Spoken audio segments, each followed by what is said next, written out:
Sobrang init sa rooftop. Dito, napahangin sa kwarto ng ate ko. Ate Joyce ko. Dito sa kwarto ng bayo ko.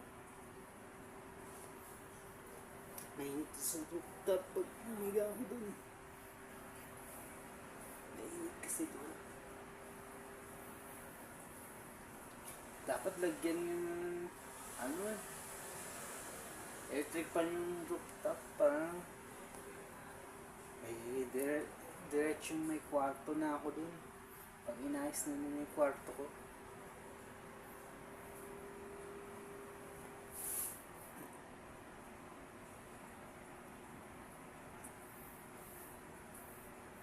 Pag inayos na yung kwarto.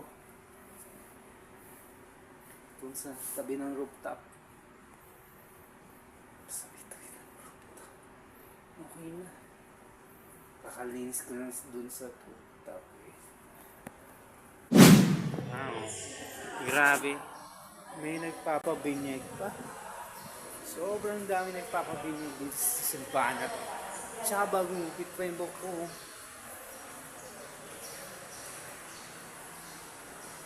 Yung ate Diyos ko, pati kuya ko, nagpapabinyag din.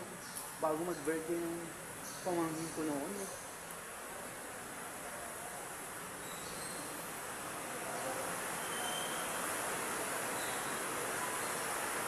Lakas pa ng ulan, no? Hindi ako makalabas. Hindi ako para makauwi.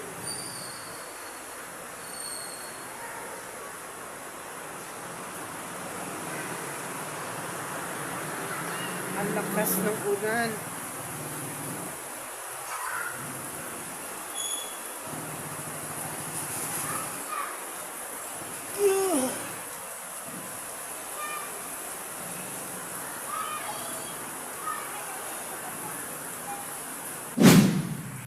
Yun, tumigil na ang ulan. Tumigil na ba ang ulan? Yun, natulungan yung phone ko.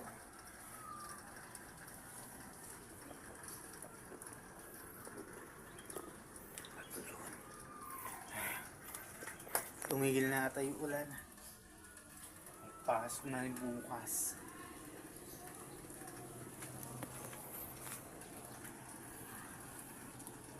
Bagyo.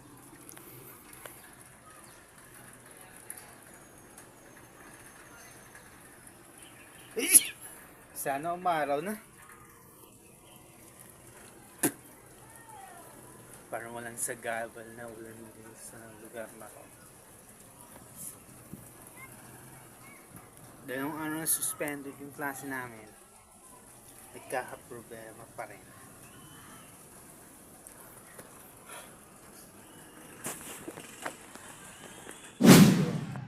Sa wakas, nandito na sa loob yung sofa.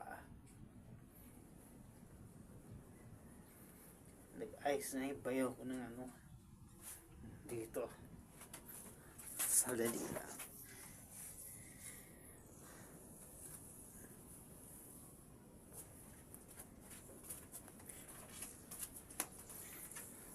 Inayos na ng bayo ko dito.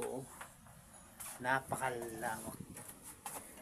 Sana ba ako pwesto? Pag umaraw na,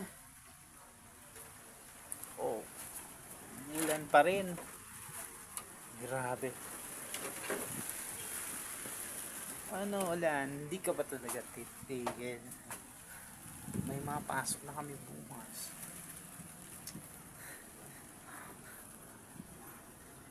May mapasok na kami bukas.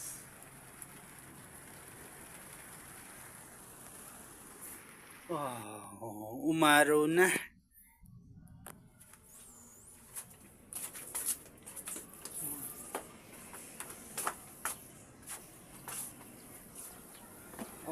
Sumikat na araw.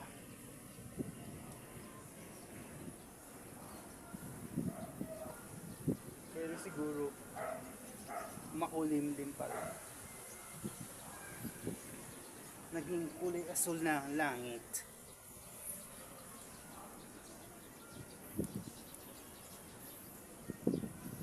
Siguro target kung maging